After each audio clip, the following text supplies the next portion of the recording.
में बोला था हमने।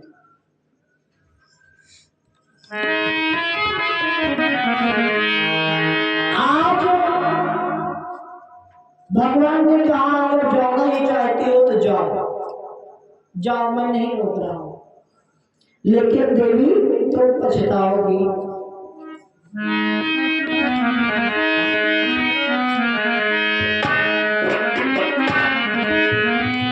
जिस भावी ने प्रेर कर और छल किया विधान, उसने ही फिर भी उन्हें होने ना दिया। भैया जाओ, तुमको रोक नहीं रहा। प्रकट किया,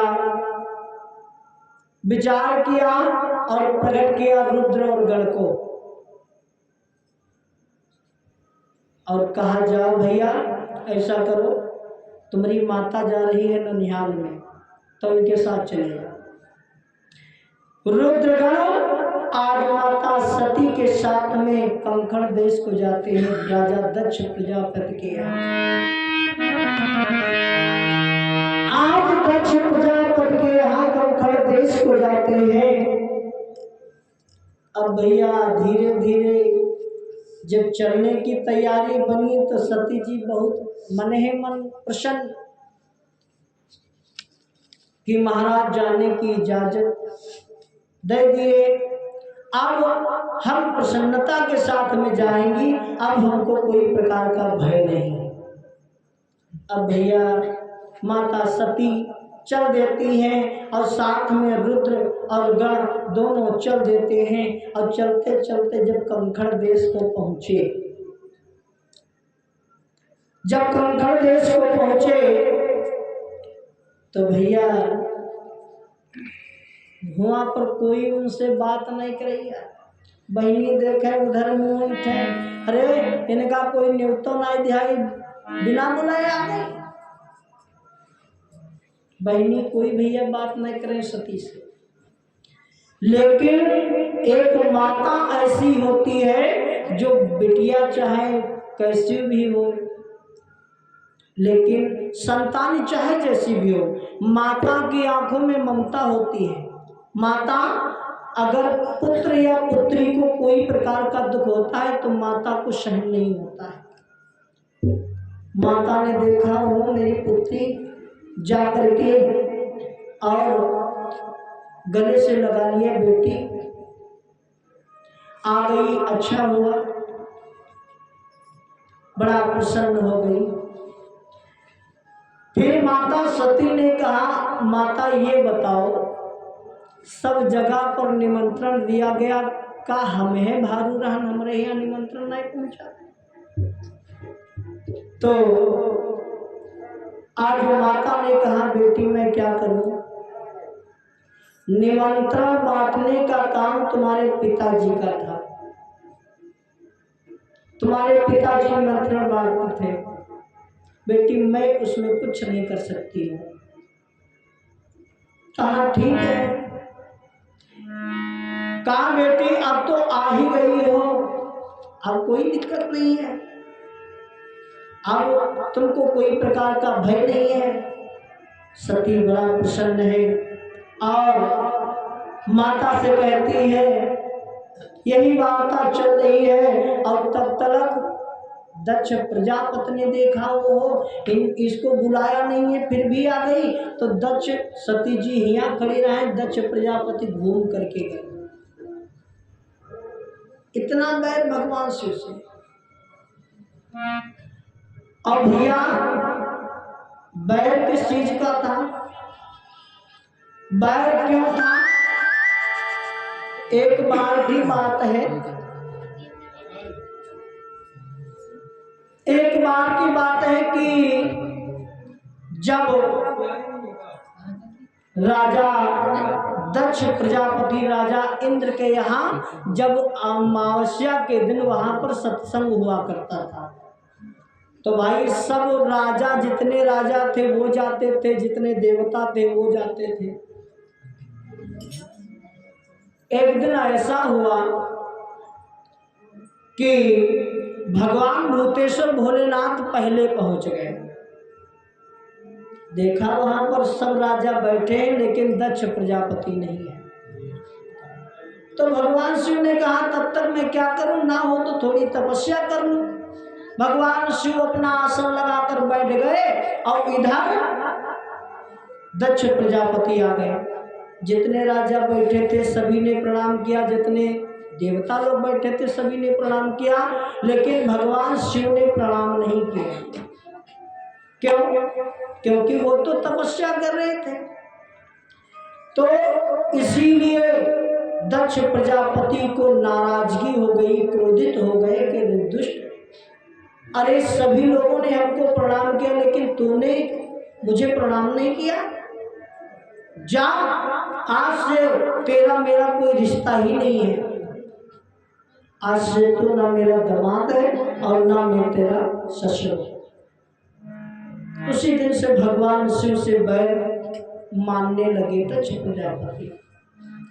आज इसीलिए सारे संसार में आप निमंत्रण दे दिया और अपने दामाद भगवान शिव को निमंत्रण इसीलिए नहीं दिया कि उसने मेरा अपमान किया था मेरी सभा में। आज माता सती मन में विचार करने लगी, चलो पिताजी नहीं बोले कोई बात नहीं, बहनी नहीं बोली कोई बात नहीं, लेकिन हमारी माता तो हमसे बोली है। अब चलते हैं यज्ञ में, देखते हैं कि अगर भगवान शिव का भाग कहीं पर निकाला होगा तो वहां पर हम बैठ करके हवन कर देंगे। आज माता सती जब जाती है यज्ञ स्थल में तो क्या देखा कि सब मतलब देवताओं के और सब राजाओं के सामने भोग रखा है, सामग्री रखी है, लेकिन कहीं पर शिव का भाग नहीं है। अब ए भैया, हवन में अगर शिव के नाम से आहुति ना पड़े तो समझ लो हवन पूरा नहीं होता है। इसीलिए हवन में भगवान शिव के नाम से आहुति जरूर डलवाना चाहिए। अब कहीं पर भाग नहीं देखा और माता सती विचार करने लगी।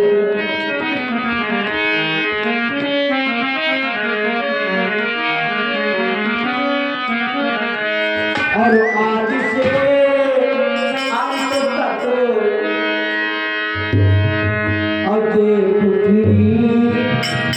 पर मिला नहीं अनुराग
स्थल में देखा तो कहीं पर भाग नहीं है भगवान भोलेनाथ का।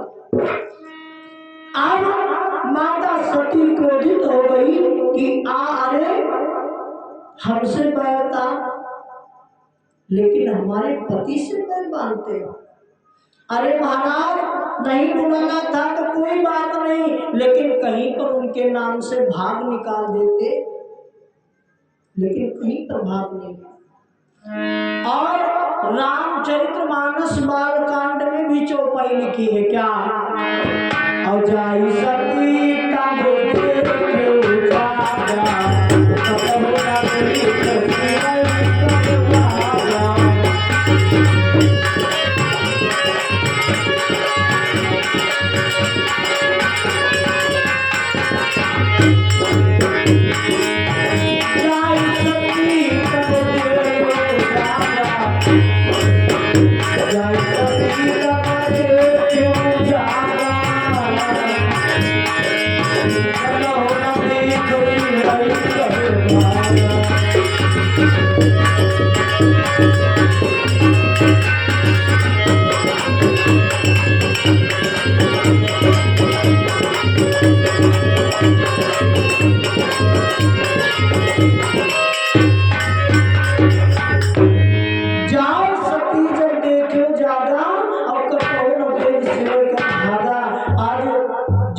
स्थल में देखा कि कहीं पर भगवान शिव का भाग नहीं। माता सती क्रोधित हो गई।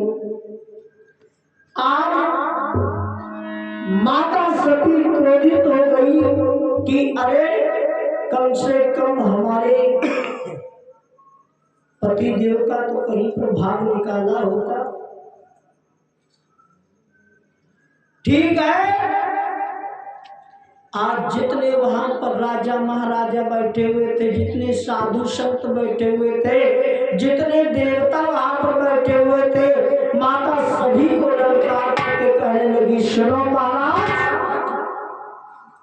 आज ये यज्ञ नहीं होगी, इसमें बकरों की बलि नहीं दी जाएगी, स्वयं सती अपनी बलि चढ़ाएगी। आज ये पूरी नहीं हो पाएगी। माता पार्वती, माता आज सती जो है यज्ञ के चक्कर लगाना प्रारंभ कर दिया। आज मैं इसी में जलकर भस्म हो जाऊंगी, परंतु आज मैं वापस अपने पति भगवान भोलेश्वर भोलेनाथ के पास में नहीं जाऊंगी। आज बोली सुर मुनि नर पालो और सुनो लगा कर और किया गया इसे यज्ञ में और शिव प्रभु का अपमान।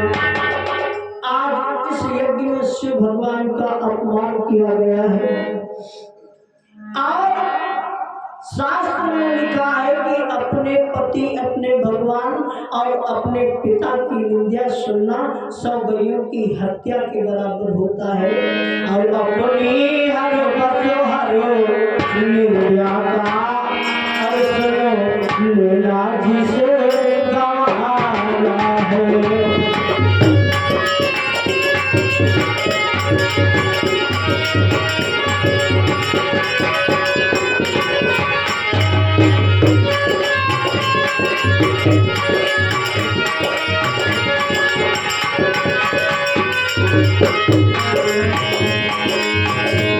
अपनी हर बसो हरो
यहाँ पर यज्ञ तो होगी, परंतु इसमें बकरों की बलि नहीं दी जाएगी। स्वयं सती अपने प्राणों को देगी। सती जो है अपने प्राणों की बलि देगी, बकरों से पहले अपना बलिदान चढ़ाएगी। और माता सती अपने आंचल को फैला करके और परिक्रमा करना प्रारंभ कर दिया कि और साथ ही में कहती, हे भगवान सूर्यदेव, हे भगवान पवन देव, यदि पहुंच सकते हो तो पहुंच जाओ और मेरे पति से एक संदेशा कह देना कि आज सती जो है सत्य बल पर अपने प्राणों को त्यागने के लिए जा रही है। आज श्री अग्निदेव की गोदी में बैठने के लिए जा रही है और माता सती रो रही है और चक्रों को लगा रही है। क्या लिखा है रामायण में? और दीजिए जो दिशाओं मही के हे गगनों सूर्य साक्षी रही हो।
अपने प्राणों को त्यागने के लिए जा रहे हैं।